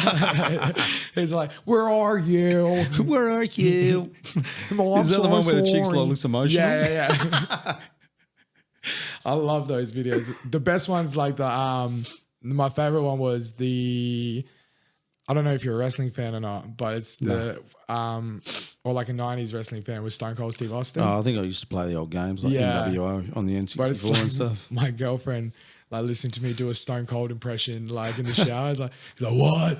Or the Metallica ones, like James Hetfield's like, yeah. It's just like, man, I love those things. Yeah. It's like exit later. Oh. Have you heard of that band called Beatallica? Nah. It's like all Beatles songs, but the guy does it. He sounds exactly like Hetfield. It's fucking funny as fuck. That is so dumb. It's like, dear Judah. Oh, that is so... No, I need to check that out, actually. Yeah, it's fucking funny. Hilarious. It's funny as fuck. Oh, what an iconic voice that, man. James Hetfield. He's fucking awesome, man. Yeah. Legend. In terms of vocalists as well, like, so Danny Warsnup would be definitely one of them. I think Ollie Sykes definitely for just like pure emotion in terms of like vocals, especially like that period. He sounds like anguishy. Like it sounds like there's people that like yell or scream, and it's like they're just yelling and screaming. They're just doing vocals. He sounds like tormented. Yeah. I love like how he gets that. Yeah, that vibe out. You kind of like feel what he's. You do feel. You feel that he's like feeling something. Yeah. He's not just going yelling because that's what a heavy band does. Yeah, he's actually like sounds tortured. Yeah, well, yeah, he does. Especially during the There Is a Hell cycle. Like I was just like, because that's the first bringing up. I got a secret. Yeah, no, that's Suicide Season. Oh, okay. That's Chelsea Smile, but yeah, There Is a Hell is like It Never Ends or like Crucify Me and songs like that. Alligator Blood. And then Frank Carter, from Frank Carter and the Rattlesnakes, but his old band Gallows. Oh, okay. Yeah, Gallows is a huge sort of in terms of like, in terms of like what a front man, in my opinion, should kind of like, not necessarily a good vocalist, but what a front man kind of like can bring to the table, you know, just energy, raw power, not raw power, but like rawness and violence and sort of in terms of like punk and hardcore. So yeah, I suppose it all goes from like sort of technique, emotion, and then sort of vibe in a sense as well. Like on my top three. Yeah, and charisma and stuff like that is like sort of what I like in vocalists. Yeah. And then top three bands probably like, it's probably like Avenged, Bring the Horizon, and then probably like Ena Shikari. Yeah. Because Ena Shikari is like my gateway into like, you know, EDM and sort of like electronic music and stuff like that. So they, so when you were growing up, you know, in your teens, listening to, like, say, heavy stuff, was it them kind of bands were the main bands you're listening to? Yeah. Oh, yeah, it was probably those bands were the main ones. And then I kind of went into sort of like Parkway Drive, obviously. A Day to Remember were like the main ones in my teen years. Bullet for My Valentine. Bullet for My Valentine is how I got into like everything, to be honest. Yeah. I got Fever when I was like 13, 14.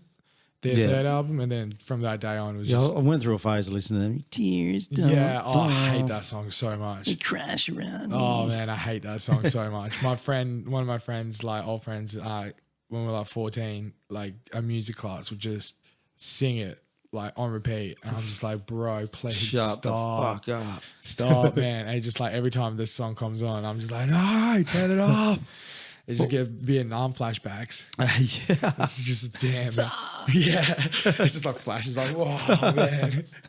What about what is that other song? Like Scream Aim Fire. Oh yeah. That's a cool song. Scream Aim Fire, Awaken the Pretty Demon. thrashy. Yeah. Riffs. Yes. And what else is I kind of like listening to back in the day? Like August Burns Red, Devil Wears Prada. Yeah. And then I started getting into, when I was like 18, 19, I started getting into like Motley Crue, Guns N' Roses, sort of Poison. Yeah. Gunners are good, eh? Yeah, I love Gunners. Like the first album is just Appetite for Destruction is just... I love the Use Your Illusion albums too, both of them. Yeah, I didn't like them at the start when I first got into Guns N' Roses, but then as I grow older, like I started to... Civil War. Yeah, great song. November Rain. Man. Oh. That's going to be the best ballad ever, I think. Yeah. Best written ballad. Like you listen to all the parts, like the piano, then the orchestra, and just like... And the lyrics are so fucking good, man, and the emotion in it, and the guitar solos. Yeah, I just have such a like soft spot for like Home Sweet Home. Yeah, by Motley Crue. Okay, yeah, as like the sort of ballad, like, but yeah, November Rain is definitely better. But like Skid Row had some good ballads too. Skid Row. I remember you. Yeah, great song. Youth Gone Wild as well. Yeah, 18 in Life. Yeah, 18 in Life, you got it. 18 in Life, you know.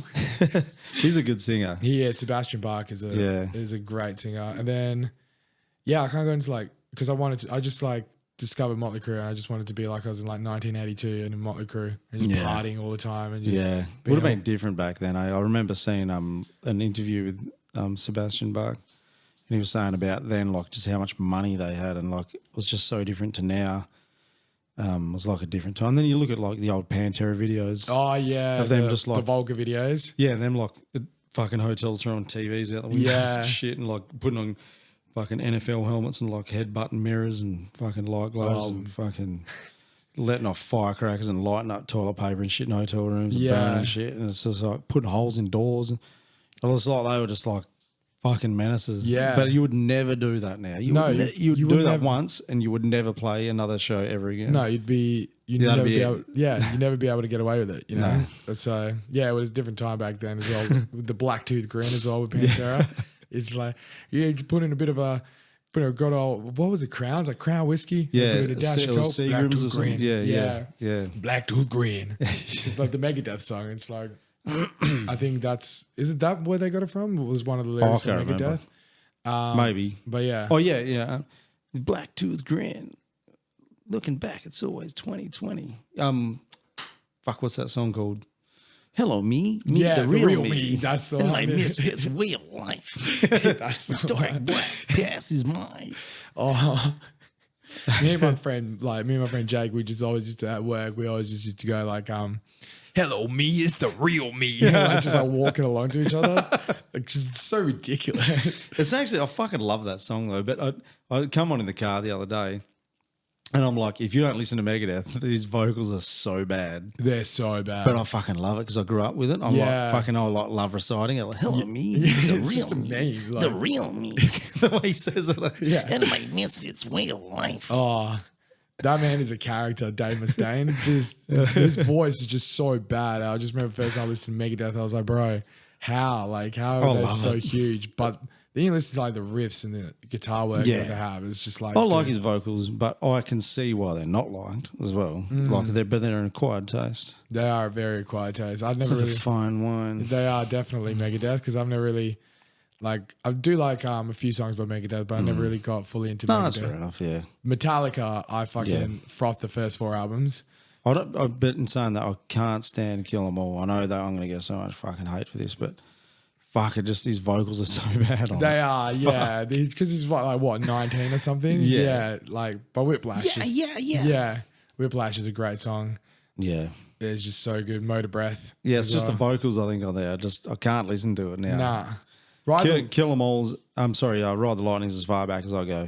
Yeah, Ride the Lightning's my favorite, I think. I think like my favorite Metallica album. I always used to try to be one of those like posers and go like, no, it's And Justice for All. But I reckon it's Ride the Lightning. Puppets, like I love Puppets. I love Puppets, but like I don't know. Ride the Lightning, especially with Creeping Death and then For Whom the Bell Tolls. Yeah. And Call of Cthulhu. Yeah, Call of Cthulhu. What's the one that goes? I fucking love that. I just love the instrumental of that. It's so fucking haunting. Yeah, it's so good. I want to see because it's one of my favorite ones. Like my favorite Metallica song, I think. Fight fire with fire. Oh, great song. Come on. Where are you? Sorry about that. I'm not big on that Trapped Under Ice song though. Hey?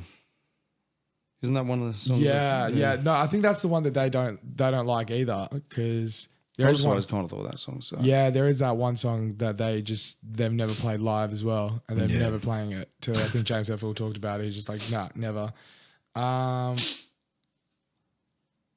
Fade to Black. Fade to Black is just that riff at the end of it as well. But that guitar solo is like every kid that goes into a guitar shop plays that guitar. Yeah. And then I love Metallica. Yeah. My first 4 albums. I mean, yeah, self-titled like Black Album. I love that album. Yeah, I'm alright with Load. it. Yeah, I'm alright with Load as well and Reload. I'm not frothing Reload at all. But well, there's maybe 1 or 2 songs that are okay. Yeah. But I fucking Nathan always calls me crazy for not liking the Black Album too much. But I think because I've just heard all those songs so many times on the radio and stuff. Yeah. That when you just like get to the I album. listened to that so much that's like a big nostalgia one for me. Yeah. You know when, you just listen to it so much as a kid, it like formed your musical tastes. Yeah.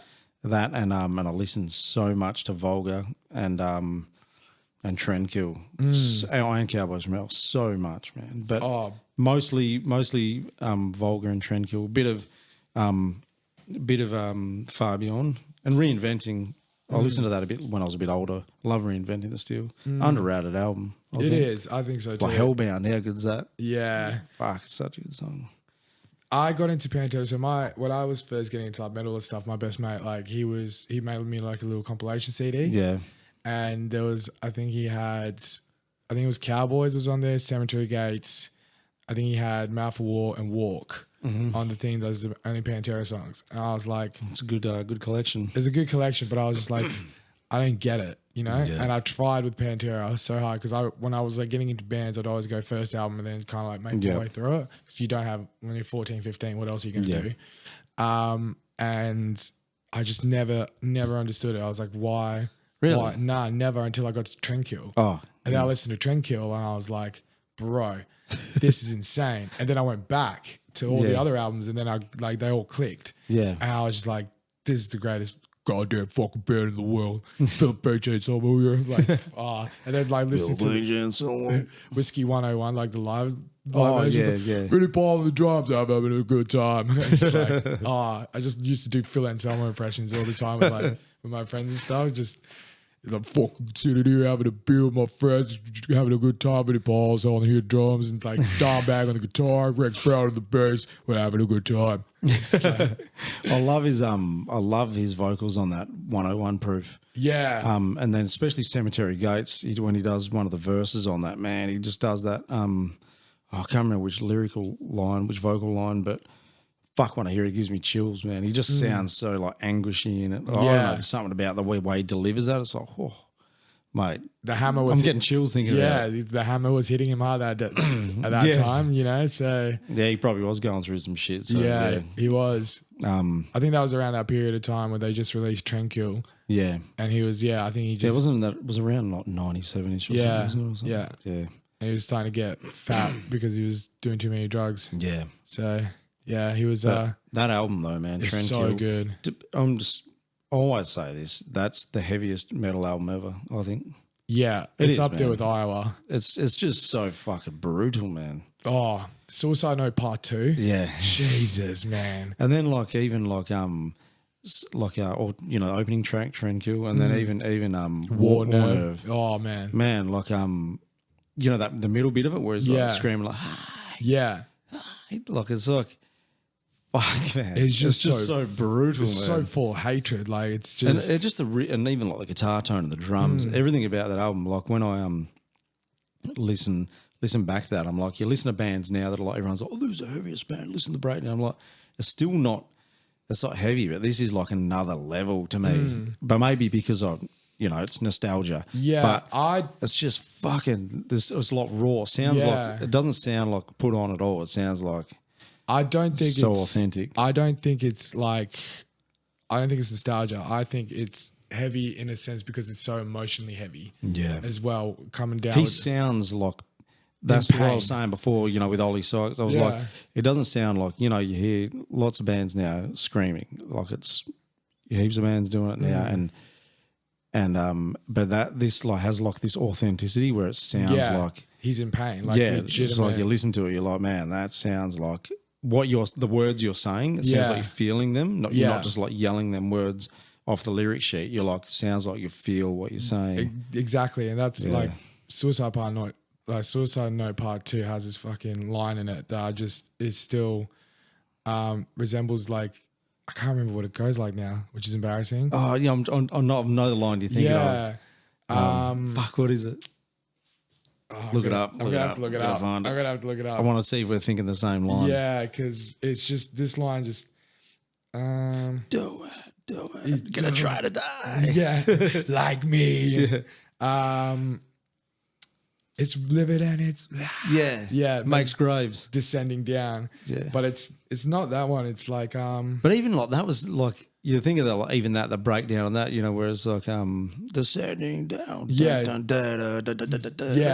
even that's like a breakdown, like in their infancy breakdowns before breakdowns like breakdowns. Yeah, it's like a build up bridge in a way. But it sounds like breakdown. Yeah, but then going back to what I was saying, before we talked about Parkway, I worked with that young guy and he was like, Parkway's the heaviest band. And I showed him, he's talking about breakdowns.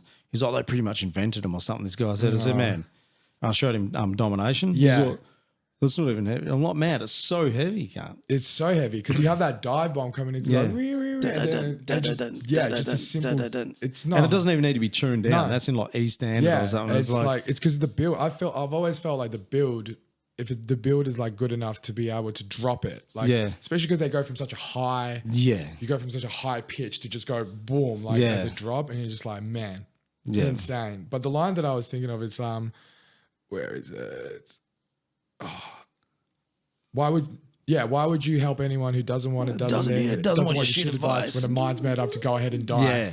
Yeah, I was man. like, Jesus, man. Those lyrics, I'm getting chills now after you said that. I'm just like, Jesus, man. I'm getting the goosies. Yeah, I was starting to get them as well. Like, just, I'm like, bro, like, fuck. Insane. Now I just want to listen to Pantera. Yeah. Oh, man, I'm definitely cranking Pantera on the way home. Yeah. For sure. But Slaughtered will always be my favorite song. Slaughtered. Yeah. Because that intro is like so, that song is just so good. Far Beyond Driven. So many good riffs, man, in their catalogue for their short life of that band. Yeah. You know, there was like 10 years basically of releasing albums. Well, yeah, 10 years before that as well. Yeah, but I mean, the stuff we know, not before that, I Am the Night and all that other fucking crap. Metal Magic. Where they were trying to be Judas Priest, and then Van Halen at one point. But in that short 10 years, like that's so, and it's really diverse, that sound. If you go from Cowboys to Reinventing, very diverse sound. And not one of them albums has a skippable song in my mind. Not really. There might be one or two that I'm not huge on but like Trendkill for me, there's not one shit song on that. Vulgar, there's nothing I'll skip on that. And then Far Beyond, I think it's like Hard Lines Sunk In, where he's just like talking, he just starts screaming. These hard lines and sunk.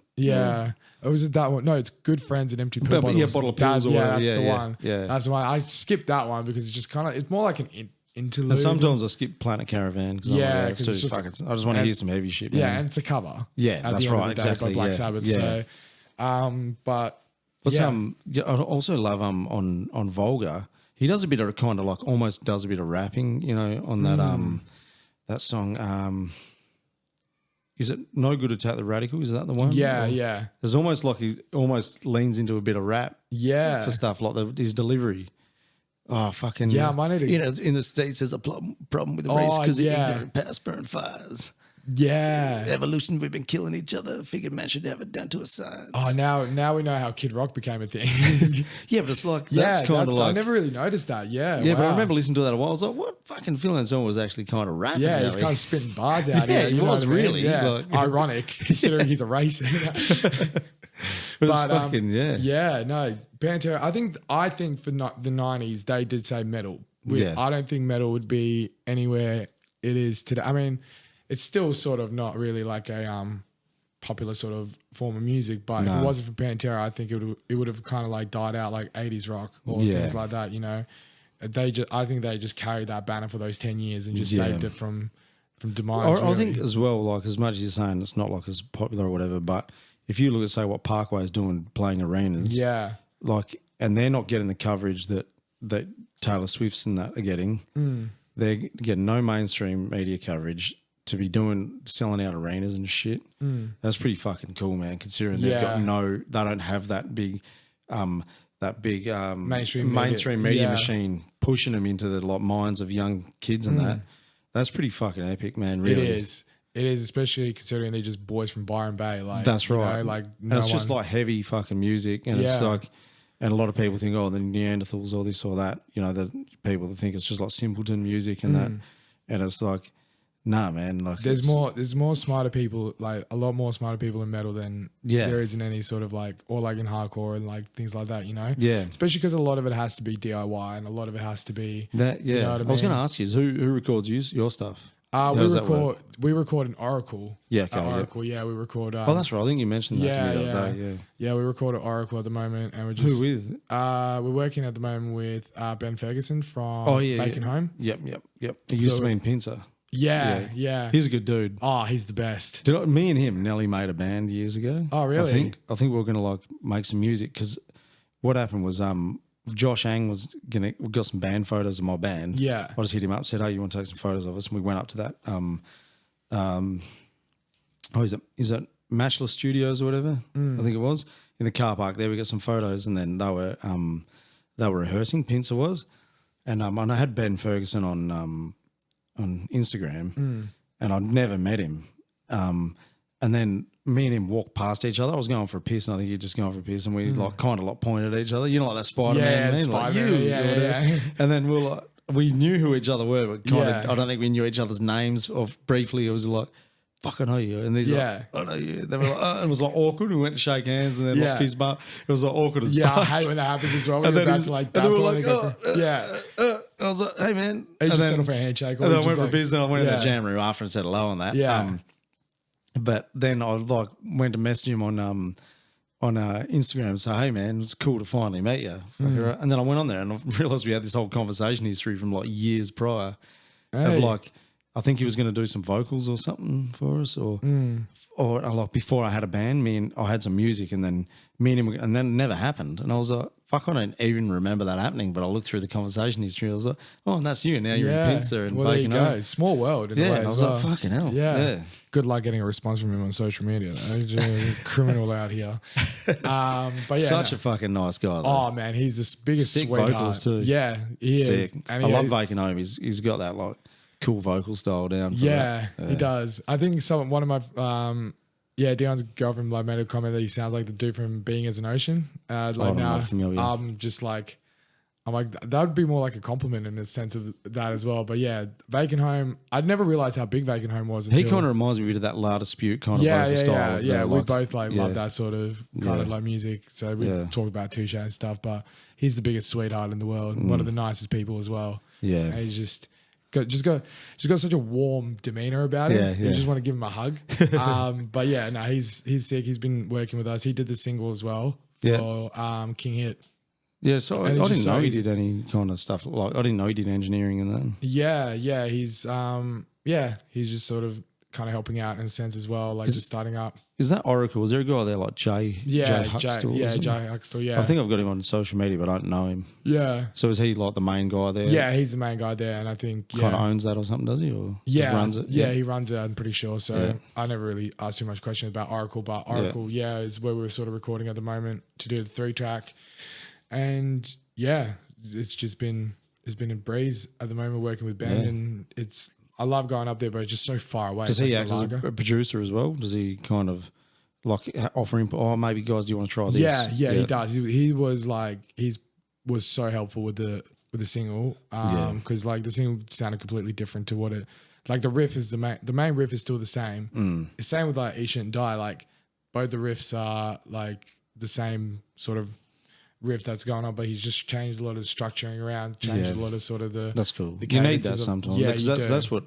I want. Like the next guy we work with for this upcoming stuff, I want them to like kind of be a producer as well, a bit, or like a mentor as well, because I know the songs are like at this level, and I know that it's so close to being at that next level. Yeah, and it's like I don't know how to get it to that next level. You know what I mean? You know when you can hear there's this potential there. Yeah. You're like, I want to kind of exploit that potential. I don't, but I don't quite have the know-how of like, you know, maybe it'll click, but it might be like 6 months down the track or something. But,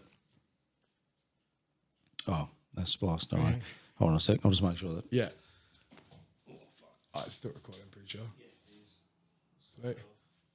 And so I kind of want, want someone that's going to just kind of like push us that bit, or like, or just someone that's got that experience on song structures and composition.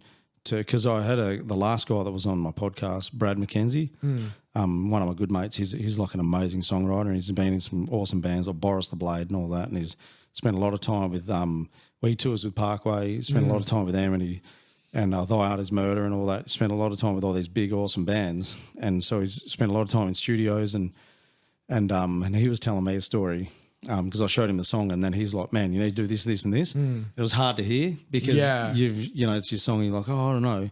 But it's like you need to hear it. Yeah. Because the funny thing is you go to someone, you might show someone your song, what do you think? And then if they go, I think you should change this, you kind of get shitty about it. It's like, why I'm asking you? Because I want you to affirm my opinion of saying my song's sick. But it's like, I don't want that because my bandmates do that. I show them stuff and they're like, that's sick, man. And I'm like, no, but I want some constructive criticism. Oh, it's sick. And I'm like, because I don't write much of the stuff. And I'm like, well, I kind of need someone that's going to go, look, it needs this or this or this. And then Brad did that. And then I was like, oh, it was hard to hear. But then I did these changes and I was like, fuck, it transformed it. And that's what I want. Yeah. And then we were talking about that. He said when he was writing music for he had a song, and he goes, he was in the studio with, might have been like Forrester Savell, was it? It might have been him. Maybe, I can't remember who it was with.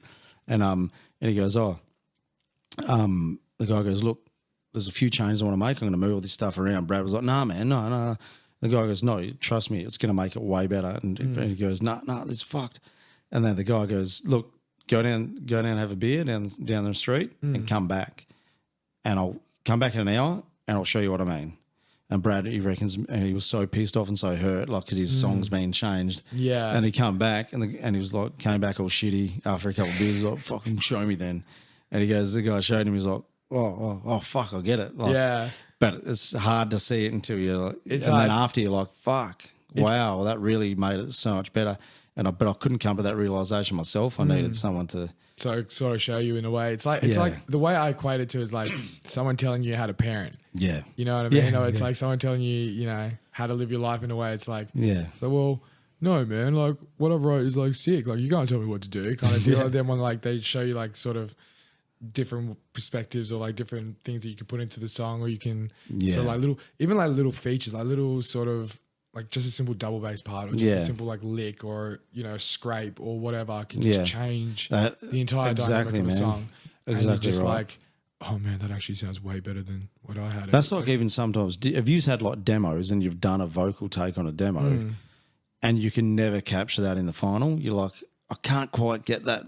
No, because my vocal takes in the demos are just terrible. Oh, really? I do dummy vocals like terribly. Okay, right. Because I don't want to put like. I don't want to put too much effort into my dummy vocals. I want like with my vocals, like the way we sort of recorded the demos was I'd go over to Mitch's house, we'd have the songs pretty much done in terms of structure, instrumentally, and then me and him would kind of sit down and work on, or I'd just like take, like I said, from the live show, take from that first live show and then put it onto that one. But I would do all my takes in terms of demo, just like salt and vinegar chips, eat them every day, like just like stupid dumb things like that. Yeah. So just so I could get like a pattern going, get the phrasing down, the phrasing right, and then from the phrasing I kind of write, like I make sense of the lyrics that I wrote, even though if I can't hear them, they don't make sense. I still kind of just to get the syllables right. Yes. Yep. So then I would sort of do that, write that in red, and then below that I'd write in white on my notes or whatever, or paper. I just write my lyrics to match it, and then that's how I just get it written, and then go into the studio and do my proper vocals. Okay. Yeah. I don't want to sort of exert like, or like, to be honest, I'm lazy. I don't want to spend like half an hour warming up and then having to do demos. And I'm just like, I'm just going to do dumb bass, like, you know, like stupid screams. Because sometimes our vocalist Shannon, he'll do like this fucking amazing, like fucking blood curdling fucking scream or take, and you're like, whoa. And then, but there's heaps of noise in the background because we sometimes we'll just take a laptop to PenCap True Studios and just go to the jam room there and just plug that into the PA, and then just without headphones, just like go through like demo vocals and like phrasing and work it out. And then sometimes he will send me the finals because he's got a vocal booth at home. He'll send me the finals and I'm like, nah, man, can you try capture it? And he's like, man, I'm trying. I can't get, I don't know what I was doing that day. Yeah. And it's like, fuck, but that's what it needs, that, man, because that made that bit so cool. That's what sucks about screaming. Yeah, that's what sucks about screaming is because like one day you can just have the most insane high range or lows or whatever, and you're just doing them all day or whatever, and you just capture it at that moment. You just capture this one scream, and then you try to replicate it, and you're like hurting yourself trying to replicate it, and you're just like, bro, this hurts so much. Can't we just use AI? Yeah, can we just use AI? Can I just use a pitch shifter and make me sound way more witchy? But yeah, no, there's just that one time. I remember, like, I think there was like one of the live shows that we played. I did like a high scream, because high screams have always been the hardest for me. I did a high scream and I was just like, that sounds sick. Try to do it again. No. Never could get it in a day. Just that one moment got it. I'm just like, oh man. And it's what sucks about screaming. I mean, I suppose it would suck about singing as well, when you just, as a singer, you would hit that one note. Yeah. Like a falsetto that you could just hit so high, then you try it again and you're just like, you can never hit it again. That's what like pisses me off. You see comments online of people say there's like a vocalist that does a line on a song, on an album, and then live, they'll do it the lower octave of it. Yeah. People are like, oh, you can't even hit his tone. It's like, yeah, but in a studio, you're in this perfect environment. Yeah. And you've got all the amount it takes in the world to get it right. Live, you're just going straight off the cuff kind of thing. Yeah. And if you can't get it, you can't get it. You might, and sometimes people talk to, some vocalists won't talk before a gig because it makes your voice hoarse. Yeah. And if they've been talking to people or whatever, all sorts of factors, or they've just got a bit of frog in their throat, whatever.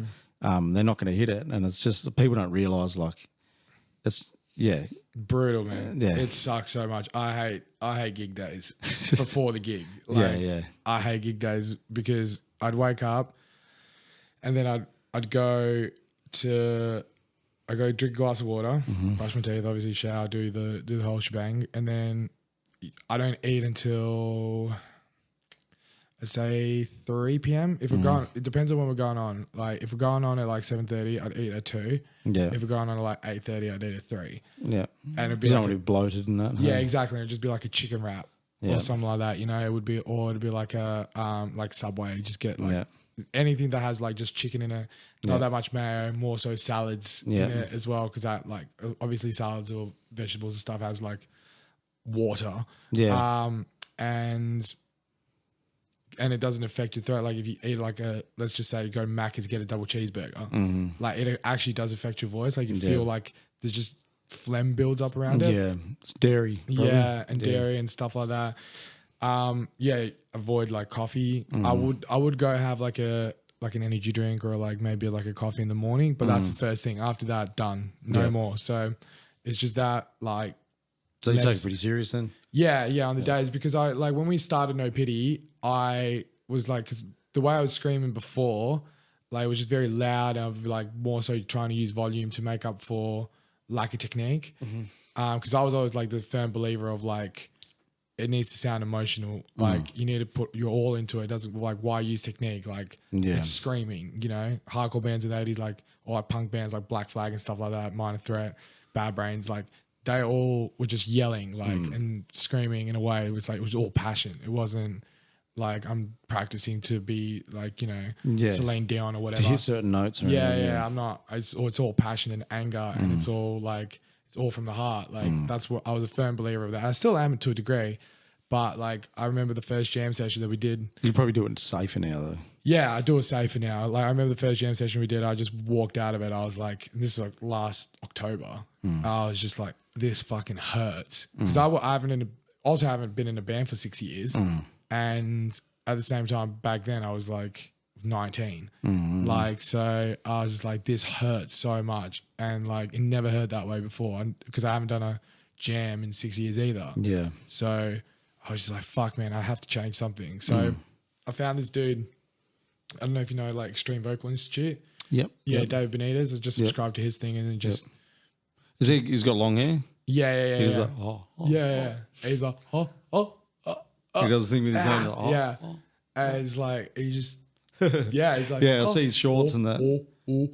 And then put like a bit of a to it, like, and then just does like because he's got the most soft spoken voice. He's like, and then you want to be doing this technique here, and then it's just like, he just lets out a scream, and he's just like, bro, and he could just do anyone, and it's like, and I know that he was working closely with Danny Warsner from Asking Alexandria, so I was like, well, if he can revive Danny Warsner, who sounded like absolute garbage like 2 years ago, if he could revive his screams and he could do like deep gutturals again and witchies, then... So you get lessons of him?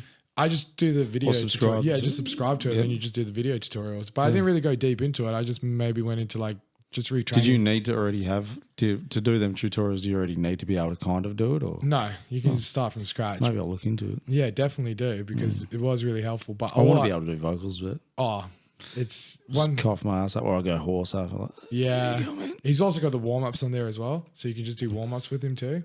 Oh, like, and like stuff like that, like and it's like you're opening your diaphragm and just sound like a monkey. Hot tour. And I just went into like doing his little thing. But all I needed to really do was, because I already had like sort of I suppose the bass down. I just needed to retrain the basics and lower the sort of the volume of it, and more so increase the movement of like what's going on in here. Yeah, okay. And you increase the movement, and then after like 3 months or so, I felt like I could do more with my voice than before, you know? So then maybe I'll look into it. Yeah. I remember when I played, when we played the second gig, I think it was with Crowbone. And then I came off stage and my my mate who was in my old band as well, like my best friend, he was like, Ned, you can talk. I was like, holy shit, man, I could talk. Because when I was coming off like live, like back even when I was like 19, I would like lose my voice for like 3-4 hours. I would not be able to talk. Yeah, I got that right now. And then, yeah, I came up stage. And I was just like, Need a strepsil. yeah. I need a tea, please. And I came off and I was like, I could talk. What the fuck? Yeah. And then it was just like, it's such a little thing, but like for me, it was huge because of like course, it would just fucking be caning after every after every gig we'd play or after every jam session, it'd be caning, and now it doesn't hurt at all. That's sick. Yeah. Although the Throne gig, after the Throne gig, it fucking hurt. How did that come about, that gig? We just got like, I think Ben actually, when he was still in Pinter, he just messaged us, he's like, check your emails. You got the Throne gig. And we're like, cool. What the fuck? Destroyer Lines just sent us an email. I was like, oh, do you want to play the Throne gig? That's cool. And that's literally how it all came about. That's cool, yeah. I was like on the phone just, I was like, bro, what the fuck? Like, this is our 6th show too. Like, we never, like, and we got a fucking Dow gig straight off the bat, and like, it just felt huge. And that's killer. And I was like, what the fuck? Like, insane, like at work, like in my fucking broker outfit at the time, and like, with a suit and tie or whatever, just running around the petrol station, go, oh, bro, we're playing with fucking Throne. Yeah, like, that's sick. So sick. And then it was a big thing for us as well, End It All, played with the boys too. They were like main support, Pincer, Dark Matter. Yep. So playing with all those like fucking bands, like huge in the Perth scene too, was like definitely huge for us too. So, and then obviously Throne coming along, and it was a great experience for sure. My mic was turned down a little bit, so I came off the stage, I was like fucking caned because I just had to project so much more. Yeah, okay. But I was still happy with the performance that we put on. Like, I feel like, in terms of live, like I feel like we do a very good job. Like, no pity. So definitely need to come down to a show. Yeah, 100%. Yeah, we got organise something. Yeah, for sure. We could play a gig together, or come down on the 23rd. November. Oh yeah, when's your next gig? 23rd of November with End It All, and a bunch of, there's like 5 other bands at the bill as well. Yeah, so where's that? It's in the Seasonal Brewery in Maylands. Okay. Yeah. It's my birthday too, so I'll make you feel extra guilty too. 5 days before my birthday. Yeah, for sure. No, I'll tell you that. Definitely come down. So that's coming up. Because I was going to ask before we wrap it up, what's coming up for the bands? Yeah, so that's pretty much the next gig that we have, and then I don't know what we're going to do after that. Maybe take a bit of a break over Christmas and try and get this 3-track done and dusted before hopefully March. Yeah. But yeah, so yeah, it's gonna be a good time. Yeah, man. Can't wait to play live again. Last show we played was with Rat King, actually. Okay, yeah. I played with Rat King last gig. That was fun. See, there's all these bands I haven't been to any of your guys' gigs, like any of that kind of group of hardcore bands. I love the scene that we're in, actually, to be honest. I call it the loudmouth scene, like, because Andy from Crosscheck, he runs everything, like, in terms of loudmouth, him and Peter. End It All, more so Andy. Peter does his good job of being a handsome man promoting it. Yeah.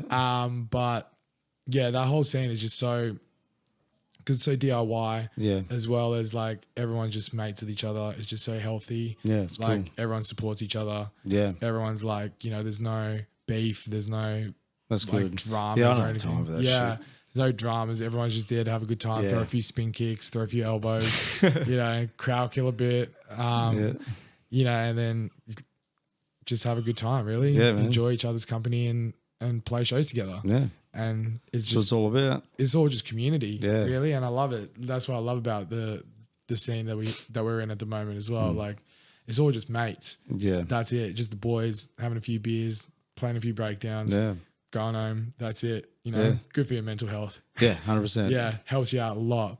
Yeah. So yeah, lovely scene that we're in. So definitely worthwhile checking out the sort of us little in the Loudmouth crew. Yeah. Well, we're not part of Loudmouth, but I just want to sort of we're associated with a lot of those bands, like in terms of like who we talk to and communicate with as well. Yeah. So like those bands are sort of who we're hanging out with, like Shattered as well. Shattered is probably one of the best bands in Perth as well. Yeah, okay. Yeah, they're so good. I don't think I've seen them either, but I think No Guilt use played with them? Not yet. No, we haven't played with No Guilt yet. No, They're not part of that? They are kind of in a way, yeah. Okay, They're more, yeah. They're kind of like Rage Against the Machine. Yeah. But yeah, Shattered and End It All are like probably like my favorite bands of Perth at the moment. Cool. Yeah. Yeah, I haven't had the chance to check any of them out live. I've got to do it. Definitely check out Shattered's last EP.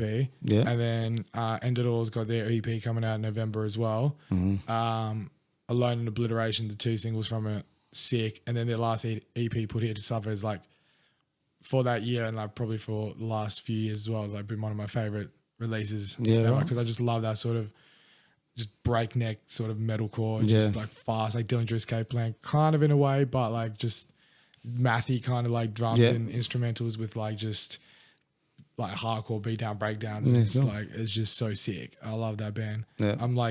I'm brown nosing them so hard, and they're going to be cringing so hard if they do see this, but I just love their band, and yeah, they're so sick. So yeah, definitely 2 bands you should check out. Yeah. And Dirty Work, of course, but you know, they each their own, you know. Down.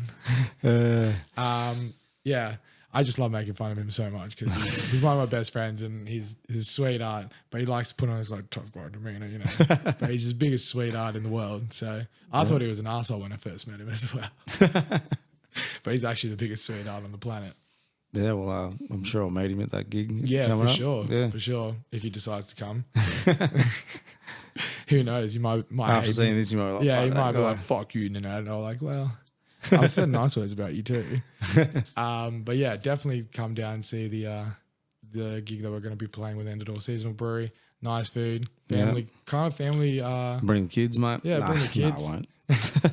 Well, we've got nice food, nice beers. So yeah, it's a definitely good family outing. Yeah. For sure. Man.